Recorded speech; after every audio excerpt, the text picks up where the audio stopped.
বন্ধুরা আজকে আমার রেসিপি রাইস ক্ষীর দিওয়ালি স্পেশাল। যে কোনো উৎসব অনুষ্ঠানে আমরা ক্ষীর বানিয়ে থাকি, সেই জন্য এই রেসিপি আমি প্রেজেন্ট করছি আপনাদের সামনে।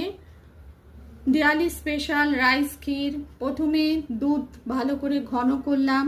এই গোবিন্দভোগ চাল আমি ভিজিয়ে রেখেছিলাম কিছুক্ষণ। দুধ ঘন হলে গোবিন্দভোগ চালটা দিয়ে লো আঁচে নাড়তে লাগলাম, লো টু মিডিয়ামে। নাড়তে নাড়তে চাল সেদ্ধ হয়ে গেলে পরিমাণ মতো চিনি দিলাম, এলাচ, ছোটো এলাচ দিলাম। তারপর কিছুক্ষণ নেড়ে তৈরি হলো রাইস ক্ষীর।